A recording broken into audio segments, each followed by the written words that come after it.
wabarakatuh. Innal hamdalillah nahmaduhu wa nasta'inuhu wa nastaghfiruh wa na'udzu billahi min syururi anfusina wa min sayyiati a'malina. May yahdihillahu fala mudhillalah wa may yudlil fala hadiyalah. Wa asyhadu an la ilaha illallah wahdahu la syarikalah wa asyhadu anna Muhammadan abduhu wa rasuluh. Amma ba'du. Ihwatal iman, kami ucapkan jazakumullahu khairan kepada Ustadz dan juga akhwat wa ummahat yang telah menyebabkan hadir pada pertemuan kita yang ketiga di Zoom meeting untuk berdiskusi secara interaktif membahas buku Harta Haram Muamalat Kontemporer karya Dr. Irwani Tarmizi bersama Ustadz Bambang Wafi hafizahullah ta'ala. Insyaallah hari ini kita akan melanjutkan diskusi kita terkait pembahasan pada bab 2 dari halaman 62 sampai halaman 83. Oke, kami ingatkan kembali kepada peserta diskusi terkait peraturan jalannya diskusi. Yang pertama, luruskan niat kita untuk mengharapkan ridha Allah Subhanahu wa taala dan juga mengangkat kebodohan pada diri kita. Dan jangan lupa selalu berdoa kepada Allah agar mendapatkan ilmu yang bermanfaat.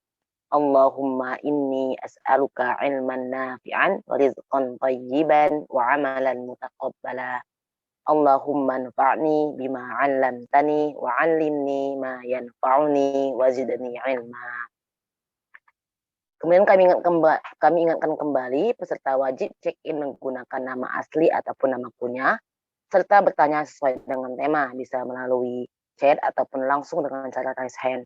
Serta dimohon untuk menonaktifkan fitur video selama kajian berlangsung dan juga menonaktifkan audionya, terkecuali yang telah diizinkan oleh moderator saat tanya jawab. Peserta dihimbau untuk menyiapkan alat tulisnya untuk mencatat hasil diskusi, serta peserta juga dilarang untuk meninggalkan ruang Zoom ketika diskusi telah berlangsung, kecuali yang benar-benar memiliki uzur syar'i. Sebelum kita mulai diskusi kita pada malam hari ini, kita dengarkan terlebih dahulu pengarahan dari Ustadz Bambang Wafi kepada Ustadz Walitafadhol Mashkura.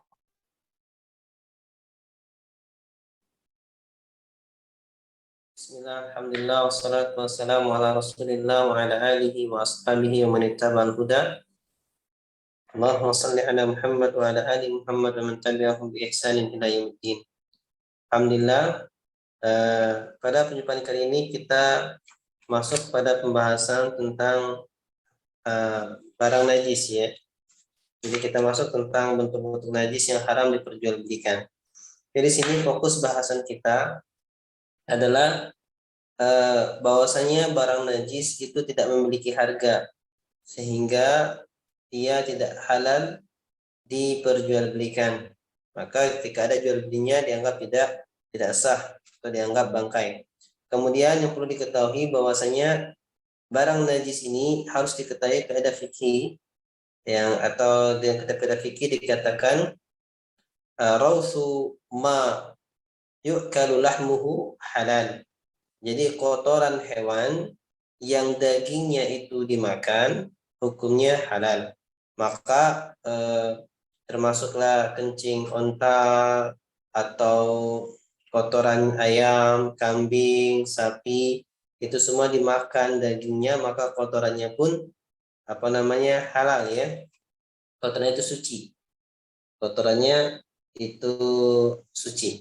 Jadi kalau masalah kita pakai pupuk kandang dan semacam ini nggak masalah karena itu suci menurut pendapat yang roji. Berbeda dengan kotoran yang tidak dimakan dagingnya, kotoran macan, kotoran manusia, maka ini jelas-jelas najis. Ini mungkin yang kesimpulan yang bisa kita ambil dari pembahasan seputar perkara najis dan semacamnya kalau kita manfaatkan waktu ini dengan menjawab sisa pertanyaan yang dahulu dan pertanyaan yang hari ini. Betul. Oke, nah Ustadz kami bacakan pertanyaan yang pekan lalu. Itu pertanyaan dari Rida, ya dari Rida. Assalamualaikum warahmatullahi wabarakatuh. Ahsanallahu ilaika, Ustadz, katanya. Semoga Allah Ta'ala selalu menjaga Ustadz dan kita semua dimanapun kita berada. Amin. Izin bertanya Ustadz, apakah kita boleh menjual sepatu high heel maupun baju-baju kita sewaktu sebelum berhijrah? dulu kepada non-muslim. Karena kondisi sepatu masih sangat bagus dan harganya di atas 500 ribuan. Karena jika disedekahkan tidak boleh, jika dibuang masih sangat bagus. Bahkan ada yang baru dipakai beberapa kali. Jika memang diperbolehkan, apakah hasil penjualan diperbolehkan juga untuk disedekahkan? Itu Ustaz, pertanyaan. Iya, untuk permasalahan ini mungkin anak kurang ilmunya ya. Maksud anak kurang ilmu di si sepatu high heel itu kenapa sampai tidak boleh disedekahkan? Kalaupun ilahnya karena tasyabuh mungkin ya, tasyabuh. Banyak orang muslim yang sekarang pun sudah memakai sepatu high heel gitu. Kalau ilahnya itu adalah tabarruj, maka kalau itu dipakai di hadapan suami boleh, ya pada hadapan orang yang nggak boleh. Jadi tolong dikasih pengertian ilahnya kenapa nggak boleh diwakafkan tadi. Mungkin anak yang kurang ilmu di sini karena ini perkara wanita kurang mendalami. Kenapa coba? Anak mau tanya siapa masnya bagi-bagi ilmu sama anak.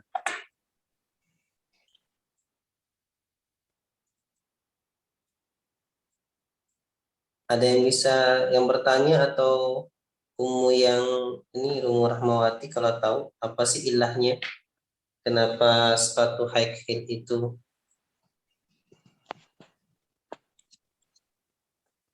Apa Ustaz Dana juga kurang paham? Ada yang umahat ataupun akhwat yang bisa membantu menjelaskan kepada Ustaz, kepada kami semua?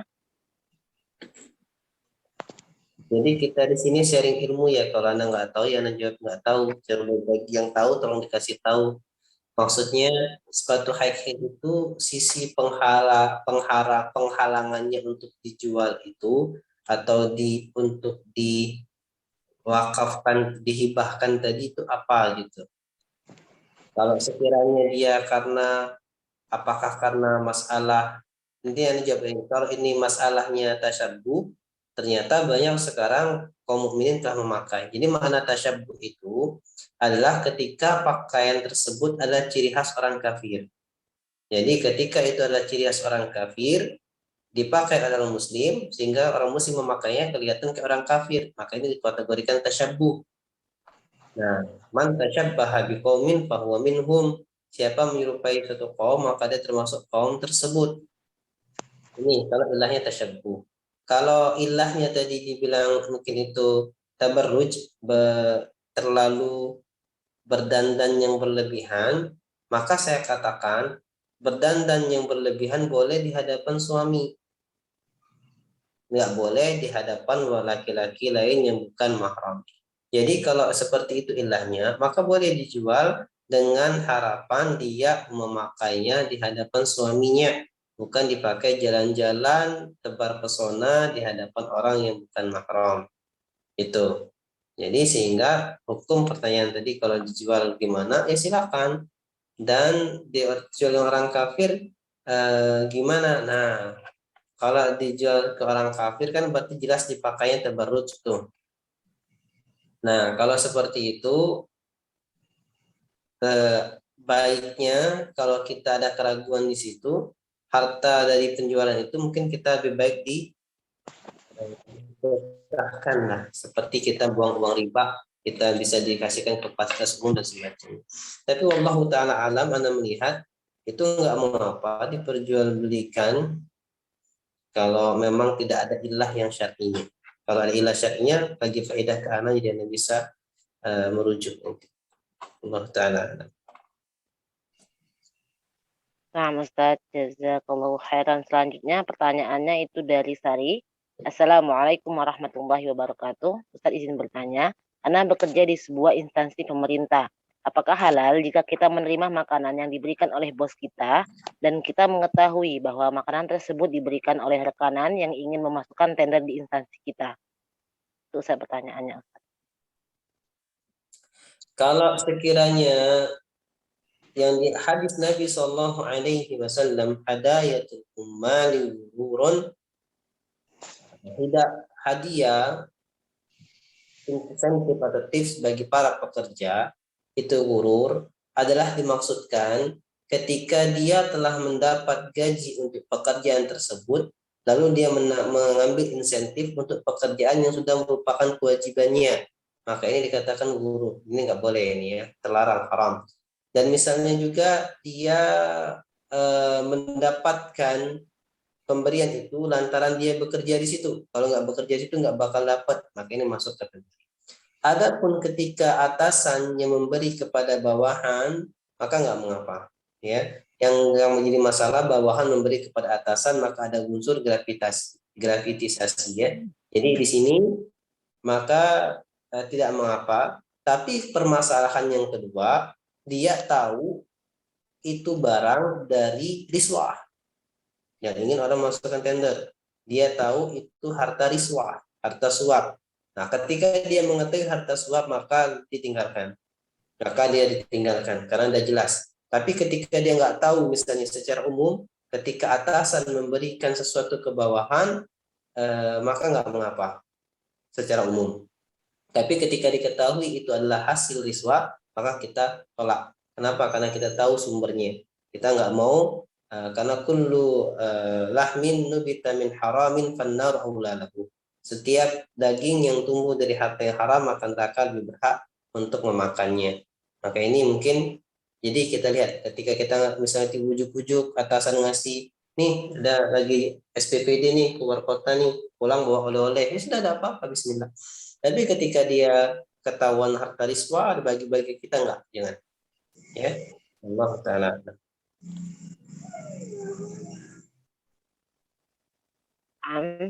Selanjutnya itu pertanyaan dari Ida Palembang.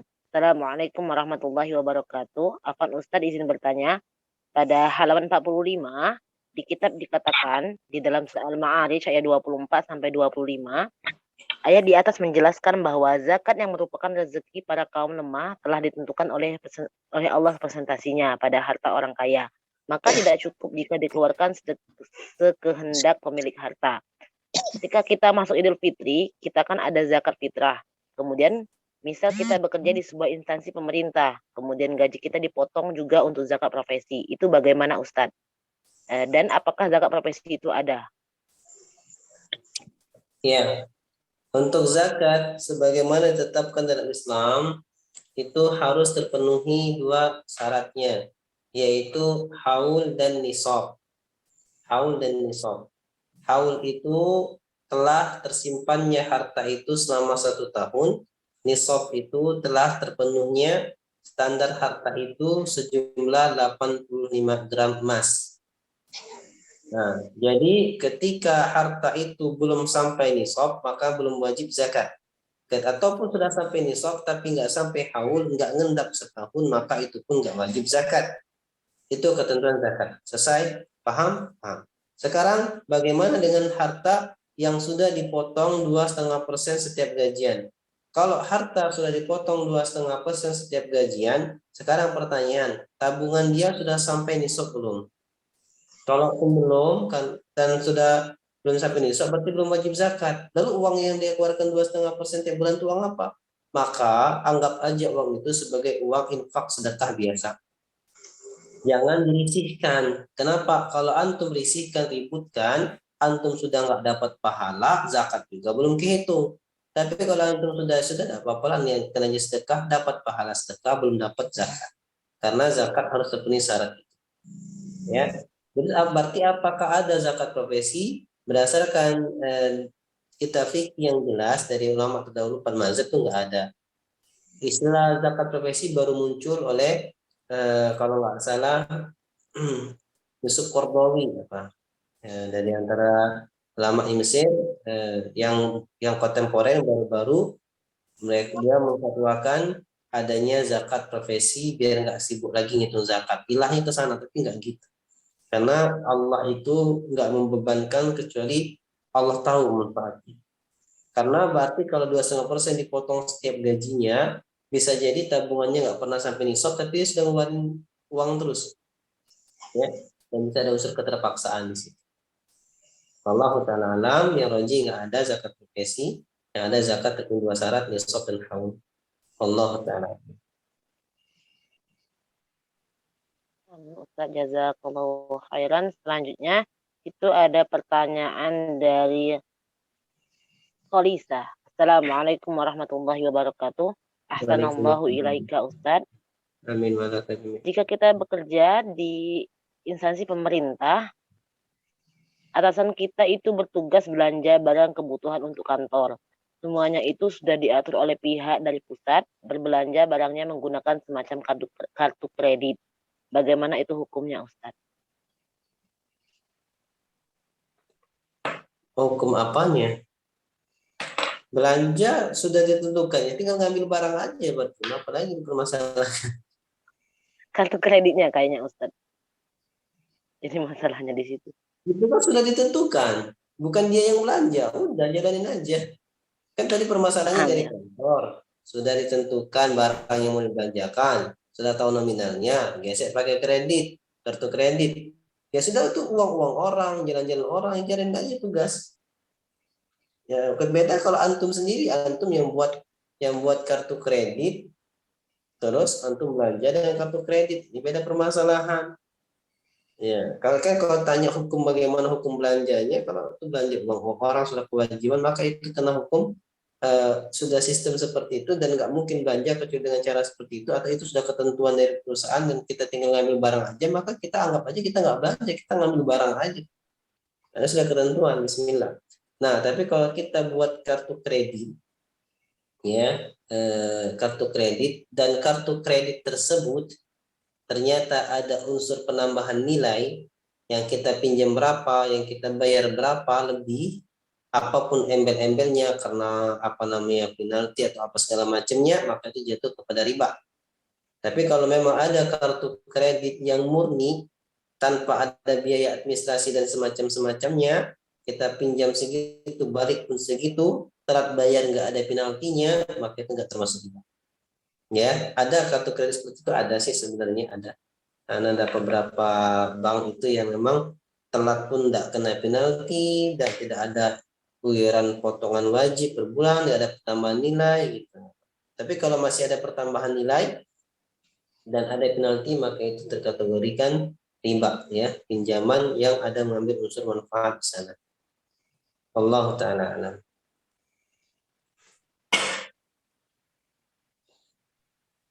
Pertanyaan terakhir dari Ummu Jeli, ada 2 pertanyaan Ustadz. Yang pertama, bagaimana hukumnya jika ada seorang yang sedang terlilit hutang dengan pihak bank karena sudah jatuh tempo dan rumah beliau akan dilelang dengan pihak bank. Jadi orang ini mencoba meminjam uang kepada saudaranya dengan imbalan apabila rumah ini terjual, maka yang memberikan pinjaman mendapatkan fee 5% dari hasil penjualan rumah.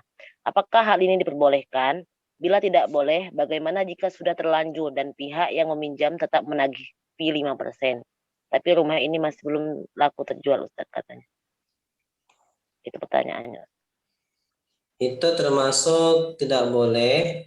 Kenapa? Karena pinjamannya telah disyaratkan di awal. Karena kalau dia akadnya minjam, maka tidak boleh ada pertambahan nilai. Kullu qardin lahu fadlun fahuwa riba. Atau kama qala, setiap pinjaman yang ada kelebihannya, maka itu riba. Ya, jelas. Tapi berbeda halnya kalau dia tidak diakad di awal. Dia pinjam uang segitu, nanti setelah rumah jual saya balikin. Udah gitu aja bilangnya. Ternyata pas balikin dilebihin, maka nggak mengapa. Ya, karena memang kita disunahkan untuk membalas kebaikan dengan yang lebih. Tapi kalaupun tidak dilebihkan harus diterima karena memang kan akadnya meminjam. Kalau seperti itu, mestinya solusinya dibedain. Solusinya dibedain. Tapi kalau kayak gitu dituntut ya gimana? Karena gimana, antum telah minjam bersyarat, berarti antum telah masuk ke ranah riba lagi. Antum mau menyelamatkan diri dari riba bank, masuk ke riba yang lainnya.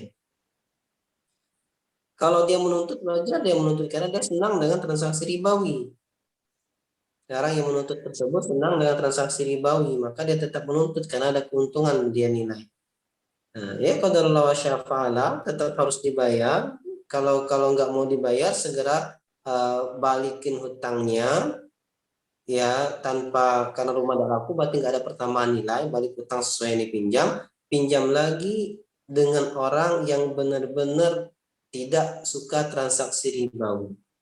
Atau balik dulu uangnya dan buat akad baru. Saya pinjam uang, ini uang murni pinjam sekian, balik tetap sekian. Nah, kalau tolong antum bantu jualin rumah saya. Kalau antum bisa jualin rumah saya, nanti saya kasih fee 5% dari penjualan rumah ini. Kan sama, tapi beda akad. Akad pinjam tetap kembali sesuai yang dipinjam, terus akad ini akad jasa. Dia jasa menjualkan rumah tersebut dapat fee 5%, besar 5%, biasanya 2,5 sampai 3%, 2,5%. Tapi nggak apa-apa kalau dia mau kasih fee 5% dari penjualan rumah. Nggak mengapa, tapi kan itu akadnya berbeda. Jadi disimpan pinjam uangnya tidak ada unsur ribawi, ada jasa. Dalam akad jasa dia membantu menjualkan rumah atau zakat wikalah, dia diwakilkan untuk menjualkan rumah tersebut dengan komisi 5% dari harga jual. Itu nggak mengapa. Jadi ada solusi. Jadi itu salah, itu ribawi, saat datangin lagi sama yang minjam uang tadi, bilang, saya nggak jadi minjam kayak gitu karena itu unsur riba, saya balikin uang kamu karena rumah nggak laku, maka nggak ada pertamanan. Atau kalau kamu mau kita ganti akadnya. Gimana akadnya? Saya pinjam uang ini segini, saya balikin segini juga. Kamu bantu jual rumah saya. Kalau di rumah ini laku di tangan kamu, kamu dapat komisi 5%. Tapi kalau laku di tangan lain, mohon maaf nggak bisa. Karena kan akadnya beda. Kalau dia mau sudah aja. Nanti kalau dia nggak mau cari orang lain. Ya gitu ya. Dan insya Allah ada usaha dia juga. Nanti kalaupun dia mau dan ternyata antum jual rumah antum sendiri bukan melalui dia, antum bayar utangnya, ini utang saya misalnya 100 juta, ini utang saya 100 juta. Ini karena rumah saya laku, ini ada hadiah untuk kamu 5 juta. Nggak apa-apa. Jatuhnya hadiah. Tapi kan tidak disyaratkan di awal. Allah Ta'ala alam. Ini bedanya antara, jadi semua perkara riba, muafiki muamalah itu ada solusinya. Ada solusi. Jangan langsung takut, wah kita nggak bisa untung nih. Enggak, ada solusi. Itu salah satu solusinya tadi. Wallahu Ta'ala alam. Nah, masih terakhir satu lagi Ustadz. Setelah ini habis untuk yang pekan kemarin. Pertanyaan yang terakhir, apakah termasuk haram apabila membeli mobil secara kredit yang ada unsur riba? Dan bagaimana bila mobil tersebut telah lunas dan sudah dijual?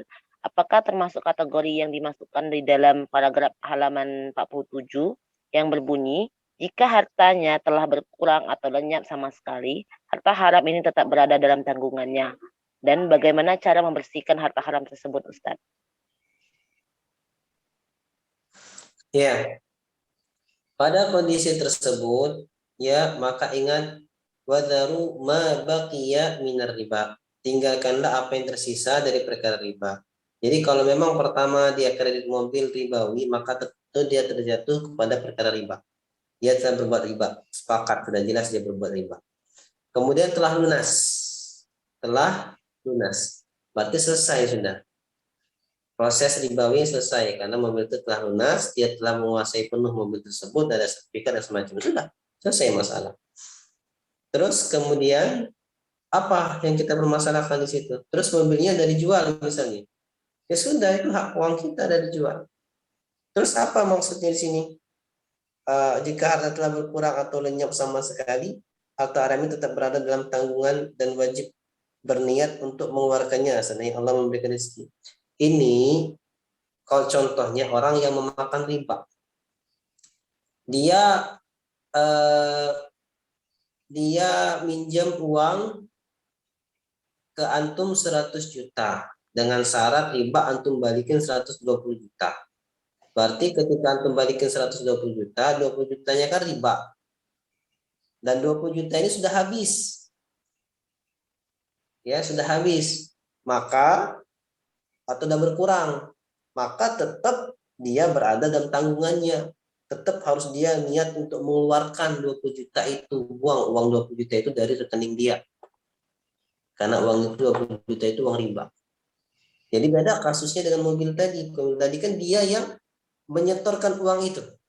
Jadi yang makan ribanya leasingnya.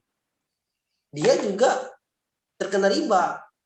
Bukan terkena riba, saya kan nggak makan. Karena hadis Nabi, La'anallahu akil riba, orang yang makan riba, wa mukilahu, yang diwakilkannya, wa katibahu, wa katibaihi, hum sawa, dan juga yang mencatatnya, wa syahidai, dan yang saksinya, 4, yang makan riba, yang minjem riba. Nah, kalau kasus kredit kan dia yang minjem riba. Itu yang kasus yang kredit tadi. Yang mengkreditkan, casingnya itu yang makan riba. Wakati bahu yang catatnya, wasyahidaihi, dan 2 orang saksinya dari kedua belah pihak itu sama, hum sawa, mereka sama dosanya. Jadi nanti dosa riba tetap, tapi nanti bukan makan riba, sehingga nanti nggak ada harta yang harus dikeluarkan lagi, karena memang nanti sudah mengeluarkan uang, sudah lunas, sudah selesai. Ya, itu setelah itu jangan lagi ulangi lagi perkara riba itu. Jadi nggak mengapa.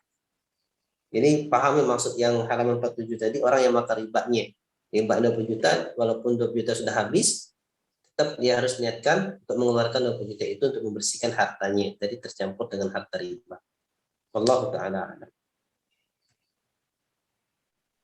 Naam, jazakallahu khairan Ustaz. Ada pertanyaan satu dari via chat. Izin bertanya Ustaz, apabila seseorang sudah terlanjur membeli barang KW, baik ia belum tahu hukumnya atau tidak menyadari bahwa barang itu KW, apa yang harus kita lakukan dengan barang tersebut Ustaz? Kalau sudah dimiliki, ya sudah. Kalau bisa untuk diminta ridhonya, ya minta ridhonya. Kalau bisa. Kalau nggak bisa, itu bertobat kepada Allah Subhanahu. Dan juga permasalahan sekarang ini, permasalahan kali ini menjadi terlarang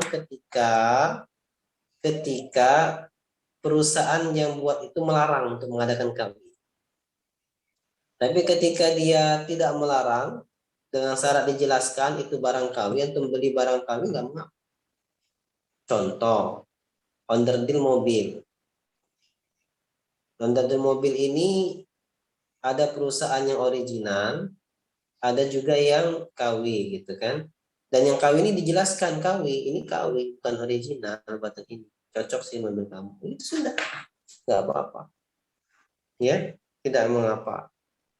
Karena memang sudah itu dijelaskan. Beda kalau dia bilang yang original ternyata KW, ini ada penipuan horor di situ. Dan kalau memang peredaran barang KW itu sudah maklum dan sudah diredoi bersama. Ya, kalau kayak gitu kan under spare part mobil KW, OEM, original itu sudah maklum.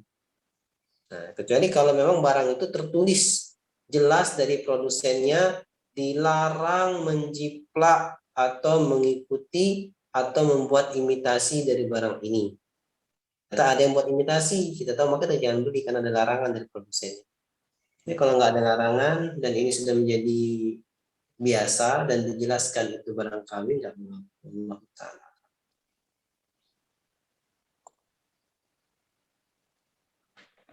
Naam, ada satu lagi yang ingin bertanya. Contoh barang kawin yang nggak boleh.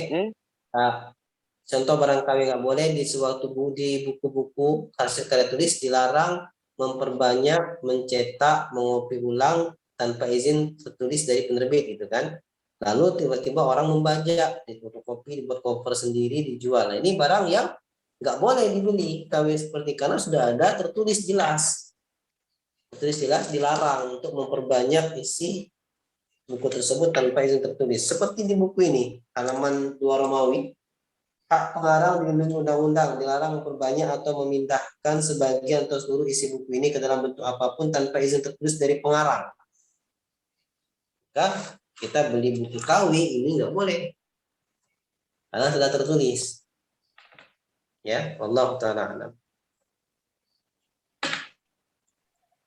Naam, kami persilahkan selanjutnya kepada Adeh Irma yang ingin bertanya. Tafadholi. Taib, assalamualaikum warahmatullahi wabarakatuh, Ustaz. Waalaikumsalam warahmatullahi wabarakatuh. Ustaz, Ana mau bertanya, kan Ana buka konter kecil-kecilan, jadi jual kuota dan pulsa dan sebagainya. Nah, kalau ada yang saudara atau teman ngambil, itu niatnya kan bukan utang, Ustaz. Mereka kan belum ketemu Ana. Mereka minta kirimin pulsa atau voucher kayak gitu, Ustaz. Nah, tapi bayarnya nanti pas ketemu. Nah, pas ketemu bayar itu misalnya utangnya 49.000, dia kasih 50.000 Ustaz. Ana sudah bilang mau ngembaliin tapi katanya nggak usah, itu termasuk riba atau enggak Ustaz? Ya itu termasuk hibah, bukan riba, hibah. Pemberian, hadiah. Kan saya bilang tadi, kalau tidak disyaratkan di awal, tidak mengapa memberi lebih. Kalau disyaratkan di awal, riba. Misal, nanti ngisikan voucher sejumlah 125.000 misalnya. Karena dia bayarnya nanti, enggak kalau kamu bayar nanti bayar 130.000 ya. Akhirnya enggak apa-apa. Nah, maka itu riba. Tapi kalau antum jelas 125.000, antum minta bayar 125.000. Ternyata dia bayar 130.000, dia lebihkan ini 5.000 sebagai hadiah. Udah hadiah. Jadi intinya itu jangan disyaratkan di awal kalau akadnya pinjam. Kalau pinjam itu akad sosial. Akad sosial tidak boleh ada pertambahan nilai.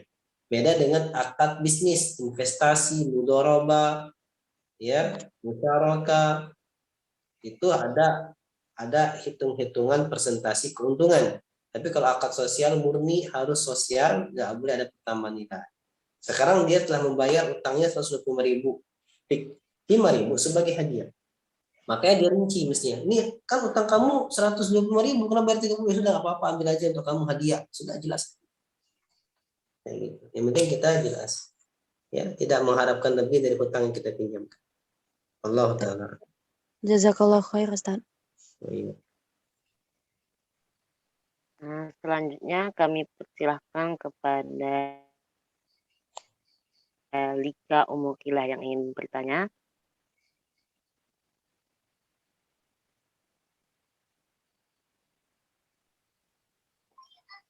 Assalamualaikum warahmatullahi wabarakatuh, Ustaz. Waalaikumsalam warahmatullahi wabarakatuh. Semoga Allah selalu memberikan Ustaz kesehatan. Amin walakum bimiskin. Afwan Ustaz, saya ingin bertanya, bagaimana cara kita menyikapi akan datang suatu masa kepada kita bahwa kita tidak akan peduli lagi mencari harta dengan cara mendapatkan harta apakah melalui cara yang halal atau yang haram. Jazakumullah khair, Ustaz. Menyikapi? Iya. Menyikapinya jangan diikutin. Karena Nabi SAW bersabda, Bada al-Islamu ghariban wa sayaudu ghariban kama bada'a fatuba lil ghuraba. Islam itu datang dalam keadaan asing dan akan kembali ke dalam keadaan asing. Maka beruntunglah orang-orang yang asing. Siapa itu orang yang asing? Dijawab oleh Nabi, alladzina yasluhuna idza fasadan nas, yaitu orang-orang yang dia berbuat kebaikan di tengah manusia yang rusak. Sekarang kalau kita katakan akan datang satu zaman orang nggak peduli lagi dengan hartanya, halal atau haram, berarti ini zaman di mana orang telah rusak. Maka kita jangan ikut yang rusak. Kita menjadi orang yang berbuat kebaikan di tengah orang yang rusak. Sehingga kita akan tampak asing. Iya, tampak asing karena kita aneh dulu. Orang di lingkungannya rusak, kita sendiri yang benar. Tapi Nabi mengatakan satu bani ghuraba. Beruntunglah orang-orang yang asing. Orang yang asing seperti inilah yang beruntung. Ini bismillah, jangan diikuti. Intinya kita punya Allah, kita punya agama, kita lakukan sesuai dengan agama yang kita ketahui. Allah Ta'ala. Jazakumullah khair, Ustaz. Jazakallahu khairan Ustaz. Ada pertanyaan lagi satu dari via chat dari Hanzah. Ahsanallahu alaikum Ustaz. Ini bertanya, apakah perbuatan melihat produk jualan di toko online di internet saat posisi sedang di area masjid merupakan hal tercela meskipun tidak melakukan akad saat di area masjid, hanya melihat-lihat produk saja? Ya, kalau dikatakan perbuatan tercela, iya, karena nggak beradab di masjid. Karena Nabi SAW mengatakan masjid itu tempat berzikir ya kepada Allah Subhanahu wa Ta'ala. Maka ketika Nabi menegur orang Badui, orang Arab Badui yang kencing di masjid, Nabi selesaikan dikatakan masjid ini tempat zikir, tempat ibadah, nggak pantas untuk buang hajat. Maka ketika dikatakan ini tempat ibadah nggak pantas digunakan untuk prosesi atau belanja. memang belum belanja, tapi kan situ sama kayak orang shopping, kan ngeliat dulu, belanjanya sebentar, ngeliatnya yang lama. Jadi masih upayakan untuk tempat zikir kepada Allah Subhanahu wa taala. Melihat HP yang isinya zikir, ada Al-Qur'annya atau ada nasihat, itu lebih utama. Kalau sekiranya nggak bisa nahan diri kecuali mau melihat belanjaan-belanjaan, etalase-etalase dan dalam masjid, mending nggak usah dibawa dulu ke HP-nya ke masjid. Itu masukin tas dan tutup.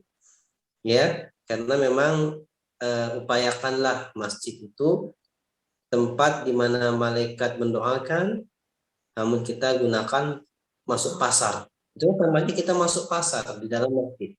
Walaupun nggak belanja, tapi masuk pasarnya. Karena sudah shopping-shoppingan ngelihat.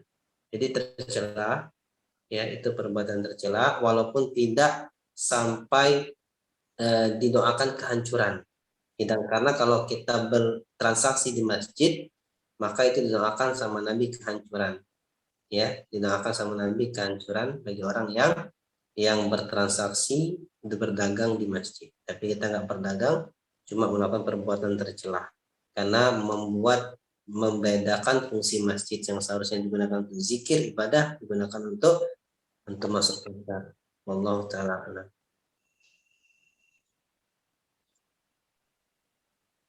Jazakallahu khairan Ustaz. Masih ada pertanyaan dari Dwi Aceng.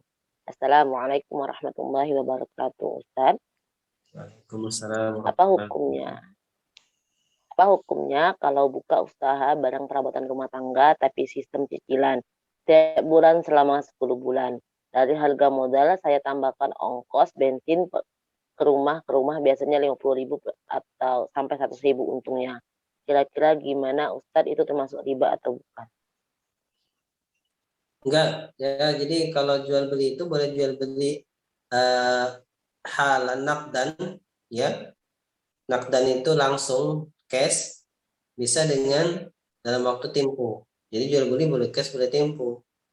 Yang riba itu ketika ada penalti buat tempo. Misal antum jual nih, saya jual nih harga 200.000, bayar 4 bulan ya, sebulan 50.000 kan? Ya udah, dia bayar 4 bulan 50.000 selesai. Dia ternyata bulan keempat nggak bisa bayar. Nah, nggak bisa bayar, saya nggak tahu bulan depannya. Ya tetap bulan depan bayar 50.000.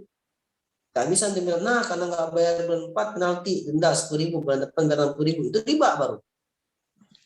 Ya, jadi intinya tetap boleh jual secara, istilahnya itu secara iktisad, secara nyicil, bisa jual secara cash, dan harga tetap, ya. Atau kalau antum memang dua harga, boleh juga dia bilang ini harga nih saya jual cash 180 nih, kalau nyicil 200.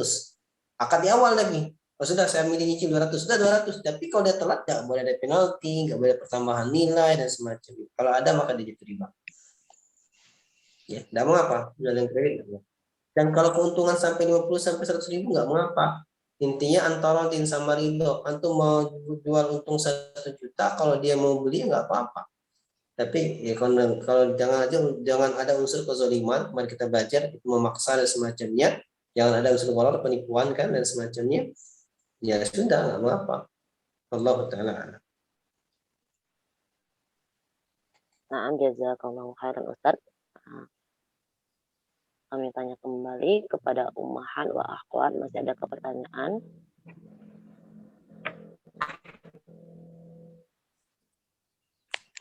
Jika ada yang ingin bertanya, falyatafadhol. Kami persilahkan. Silahkan raise hand ataupun melalui via chat.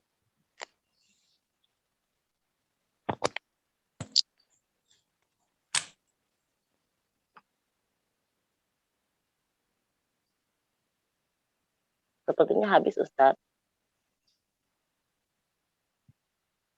Om pakai laptop nggak? Ada yang pakai laptop? Ada yang pakai laptop? Tolong di ini, di apa? Di screenshot, dikirim di grup atau japri ya.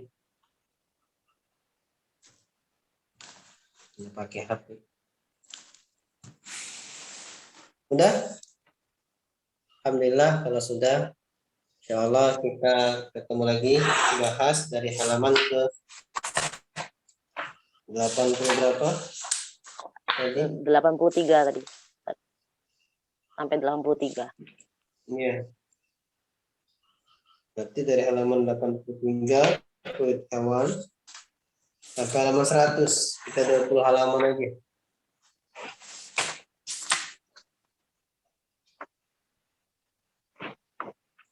Ya. Jadi sampai halaman 83 sampai halaman 100. Sampai halaman 99 berarti. Sampai halaman 99. Ya. Insyaallah kita masuk lebih detail nanti. Allah Ta'ala mungkin ini bisa kita sampaikan pada perjumpaan kali ini. Nabi Muhammad Afwan Ustadz, sebelum ditutup, tolong pilih 2 penanya tadi. Yang pertanyaannya terbaik untuk of the week, the best question.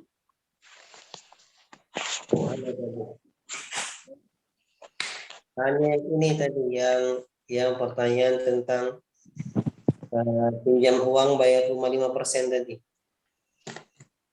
Uang yang bayar 5% tadi Dari yang bayar kemudian uang itu dibalikin ditambah 5%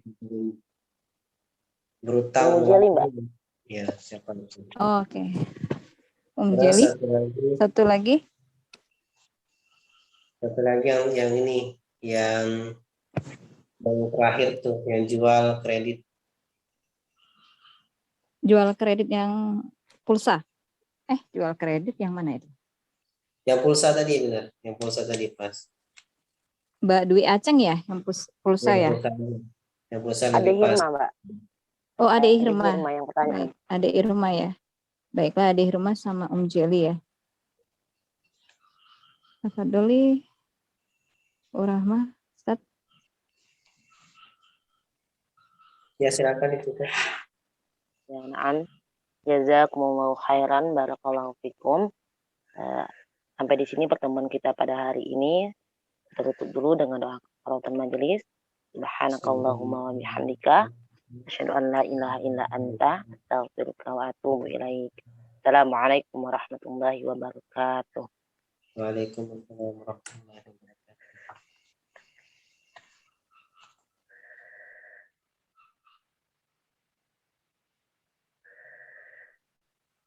Tafadhol kepada akhwat dan ummahat yang ingin meninggalkan Zoom, saya persilahkan.